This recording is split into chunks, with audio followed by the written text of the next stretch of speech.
Beri salam kepada Ibu Guru. Sekian semua, ayo silakan duduk kembali. Sebelum kita belajar, kalian cek dulu. Ada yang foto-foto tidak yang kalian buang dan kalian tadi. Aman? Aman, Ibu. Oke. Sebelum kita memulai pelajaran, saya Ibu minta salah satu untuk pimpin kita doa untuk kita memulai pelajaran.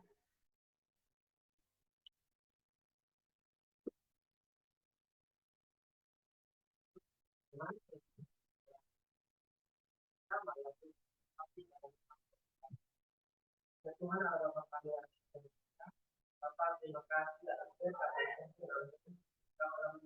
kami kami akan bicara banyak Tuhan mendekati dari awal dengan kita akan selalu doa kami hanya di dalam Terima kasih kakak. Bagaimana hari ini kabarnya? Ibu akan melakukan absen Alfitani, Ibu Andre, Ibu. Angela, Salva, Tiara, Ibu Yudato, Ibu. Saki. Ibu. Oke. Masih ada semangat? Masih. Kita hari ini kita bertemu di Jantan Aki. Ya. Jadi sebelum kita memulai pelajaran, Ibu ingin bertanya kembali tentang materi yang sudah Ibu kasih minggu lalu. Dan ada beberapa yang tidak hadir. Itu kenapa? Apa? Sakit, izin, bolos? Tapi sekarang ini hadir, semua hadir ya? Harus tetap semangat. Oke, minggu lalu kita belajar tentang perkembangan kehidupan politik ekonomi masa reformasi, yaitu tentang reformasi. Siapa yang tahu apa itu reformasi? Yang sudah dijelaskan minggu lalu. Yang bisa angkat tangan. Ya.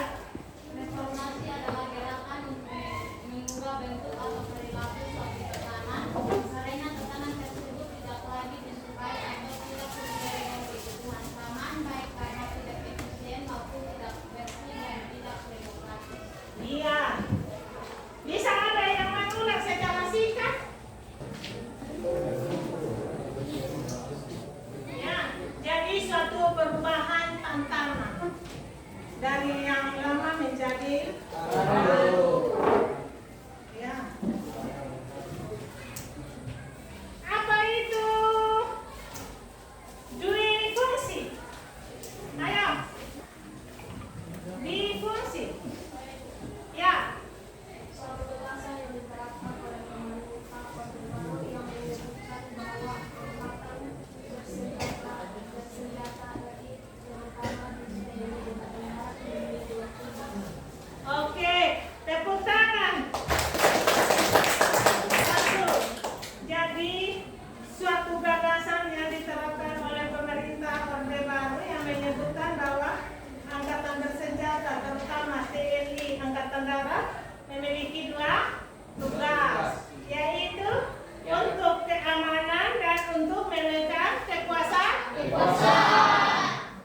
Ada lagi, apa itu supervisi hukum? Ya, Upaya untuk menegakkan posisi tertinggi dengan menempatkan hukum sesuai tempatnya. Dari supervisi hukum yaitu kondisi di mana hukum mempunyai kekuasaan mutlak untuk mengatur kehidupan berbangsa serta bernegara. Contoh, orang yang melanggar peraturan akan dihukum terlepas dari status sosial dan ekonominya. Iya. Itulah diperlakukan contohnya. Jadi kalau dia melanggar hukum, jadi dalam hukum itu semua sama. Tidak ada kau golongan orang kaya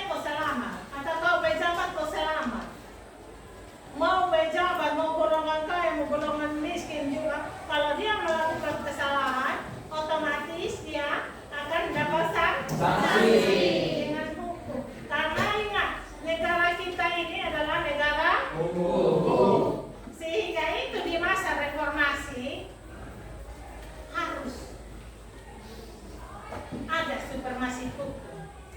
Itu ada 6 agenda tuntutan pada reformasi.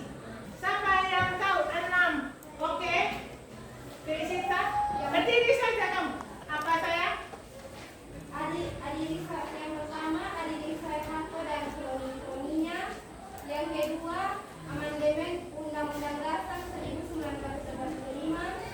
Yang ketiga, otonomi daerah yang seluas-luasnya. Yang keempat, penghapusan di fungsi ABRI. Yang kelima, pemerintahan yang bersih dari KKN. Yang supremasi hukum. Oke, tepuk tangan. Ya, kalau begitu kalian sudah mengerti dari materi minggu lalu. Sehingga itu kita akan melanjutkan. Pada masa reformasi sudah munculnya ya Presiden Soeharto. Sehingga itu Ibu akan memberikan kompetensi dasar.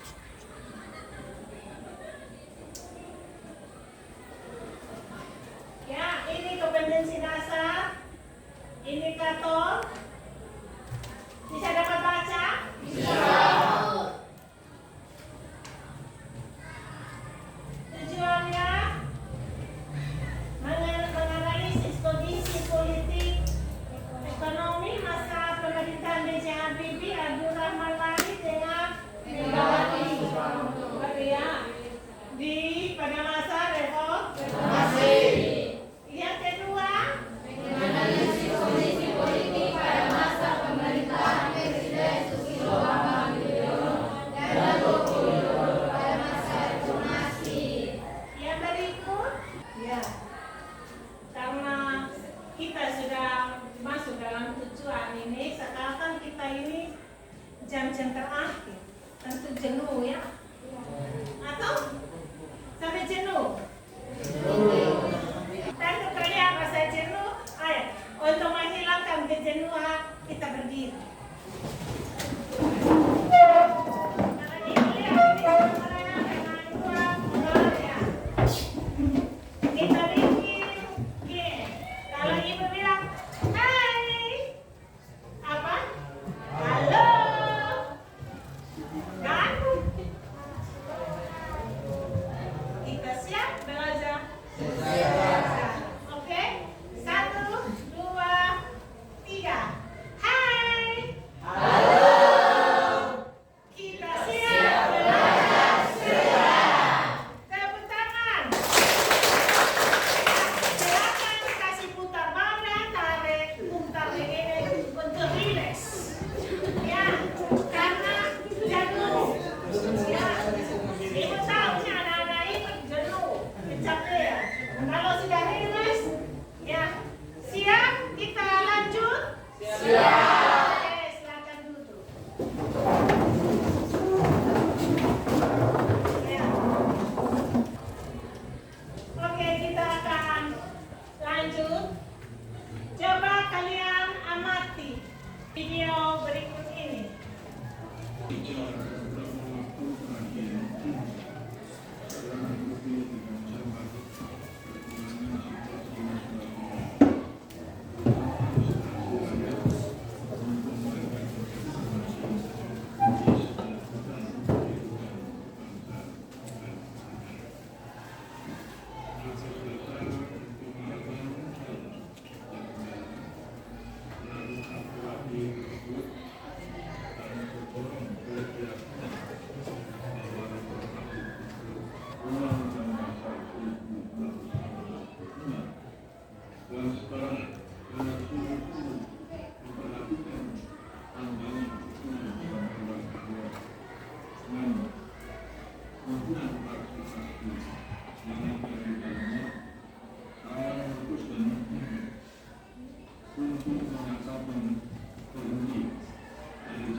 Saya katakan pada hari ini, besok, lusa,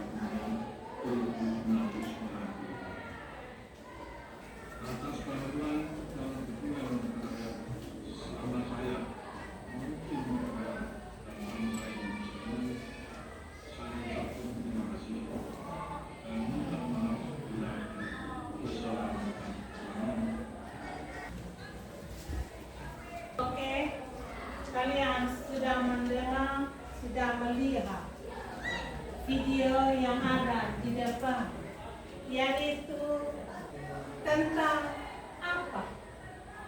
Siapa yang bisa jawab? Oke, Arvinto? Pengunduran diri Soeharto sebagai Presiden RI. Ya, pengunduran Soeharto dari jabatan sebagai Presiden RI. Alasan apa dia mengundurkan diri dari jabatan? Kenapa? Ya susah, keras. Terjadi berbagai kerusuhan yang menginginkan Oke, tepuk tangan. Tapi kan emang susah ya. Kita beri aplaus karena Soeharto bersedia melepaskan jabatannya sebagai seorang kepala negara. Karena apa? Karena adanya demonstrasi penolakan untuk dia menjabat kembali, sehingga dia menentukan siapa untuk menggantikan dia.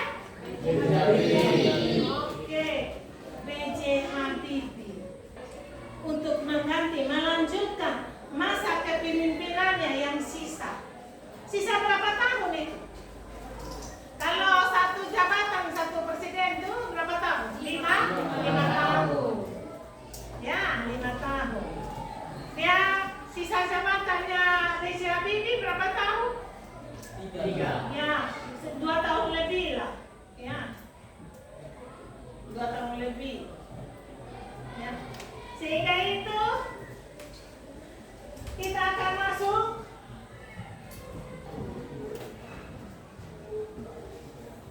Oke, lihat materi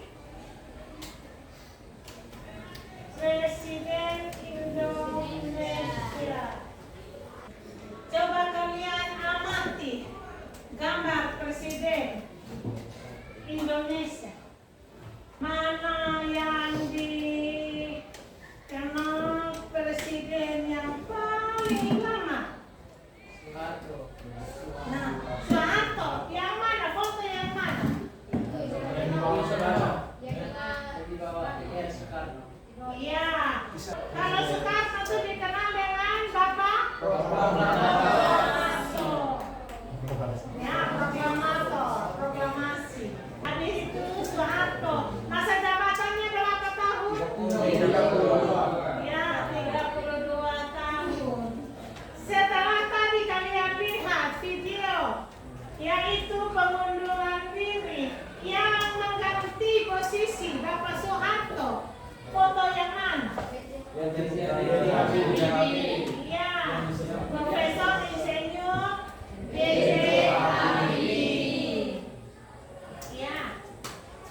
Setelah B.J. Habibie, Gus Dur, Abdurrahman Wahid. yang dikenal Abdurrahman Wahid. Habis itu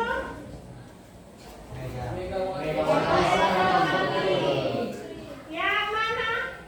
Perempuan tersendiri di antara kaum laki-laki. Ya. Habis itu ya, Susilo Bambang Yudhoyono. Dan yang terakhir presiden kita Joko Widodo yang disingkat dengan Jokowi. Ya, Jokowi. Dari ini kalian lihat mana dari presiden di luar dari Orban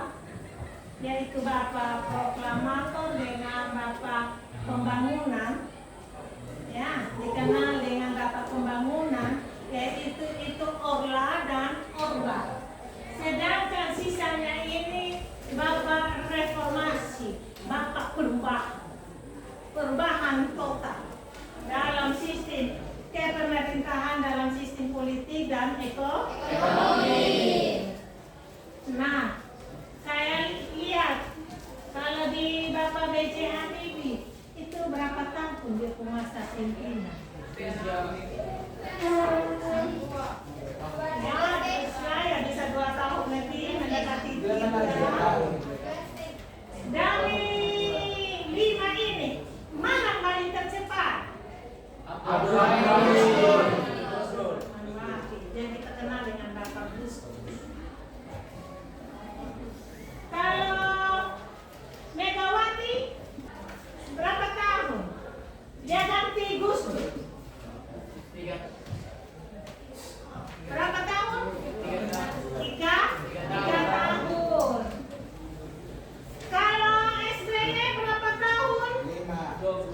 10 tahun. Sekarang yang yang masih aktif sekarang berapa tahun? 10. Ya, karena ini tahun ke-10 dan sudah siap. Tanggal bulan Februari 14 ini dia sudah mengundurkan diri. Dia tidak jadi karena dia tidak lagi karena ikut aturan yaitu hanya menjabat 2 periode. Kalian sudah mengenal kita punya presiden. Sehingga itu Ibu akan memberikan RKPD berdasarkan kelompok. Ibu minta kalian bentukkan kelompok. 1, duduk dalam bikin kelompok. Jadi perhatikan kelompok 1 membahas tentang kondisi politik ekonomi pada masa pemerintahan B.J. Habibie, Abdurrahman Wahid, Megawati Soekarno Putri. Pada masa reformasi, ingat dalam kondisi posisi politik dan ekonomi bangsa Indonesia pada saat itu. Ya, yang kedua perhatikan yaitu kondisi politik ekonomi pemerintahan Presiden Susilo, Bambang Yudhoyono dan Joko Widodo sampai saat ini. Kelompok ketiga mendiskusikan kelebihan kondisi politik ekonomi masa pemerintahan 5 presiden itu. Kelebihan dari setiap kepemimpinannya, pemerintahannya ya. Sedangkan di kelompok 4 yaitu kelemahan ya. Kondisi politik ekonomi masa pemerintahan 5 ini presiden. Ya. Bisa mengerti itu? Silakan membaca di buku tuh. Ya. Kalau masih kurang ya cari sumber lain yaitu buku elektrik yang oleh kementerian tuh. Atau ada yang tidak mengerti dari tugas diskusi ini? Ya, yang kelompok 4, oke?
Sistina.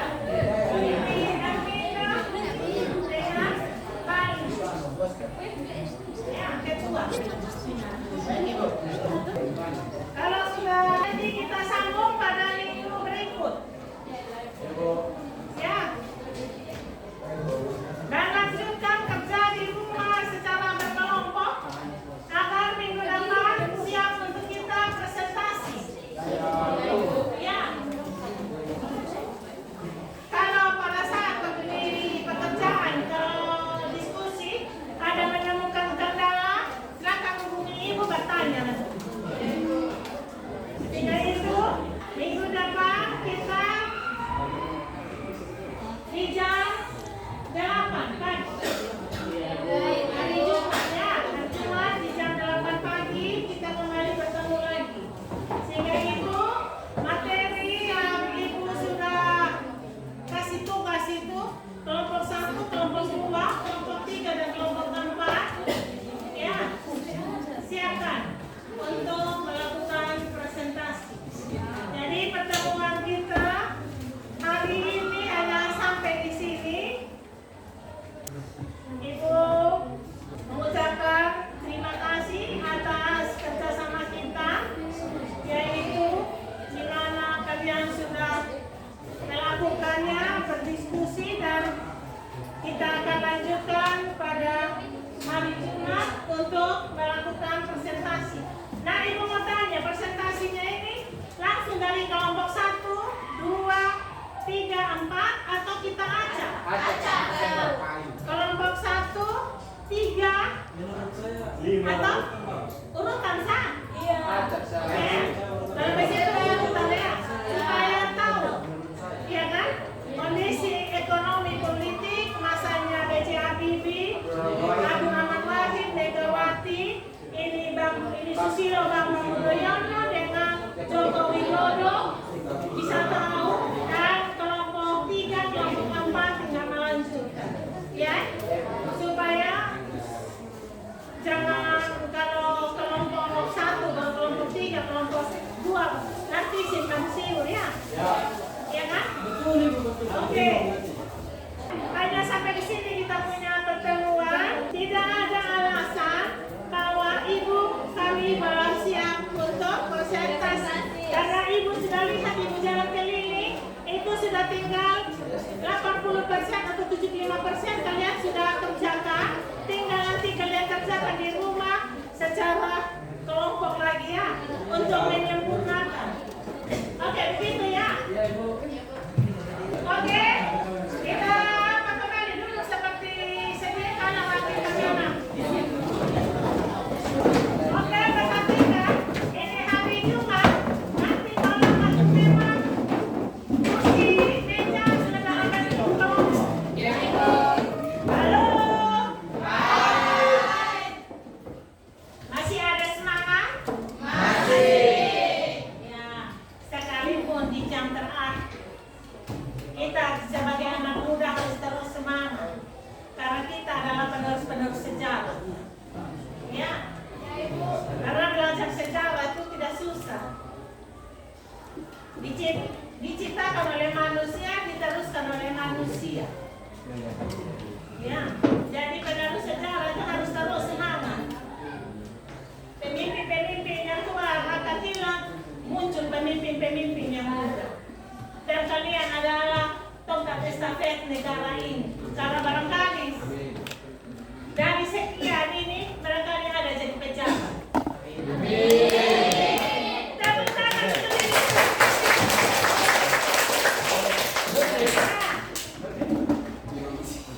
Iya. Karena kita tidak tahu. Karena kita punya bapak-bapak presiden, pemimpin-pemimpin, orang tidak pernah tahu, orang punya waktu kecil bagaimana mempunyai impian. Ya, sehingga itu belajar banyak. Terutama ibu minta tuh literasi, baca. Ya, kita harus memiliki kreatif, ide, ya, dan keterampilan untuk menunjang kita ke masa depan. Ya, oke.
Ya,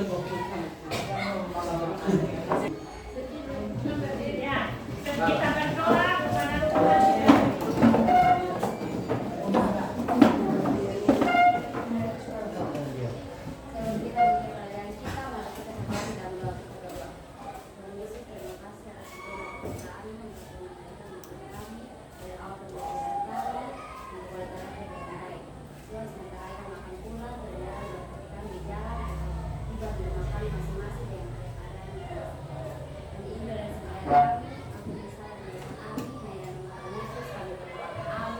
Amin.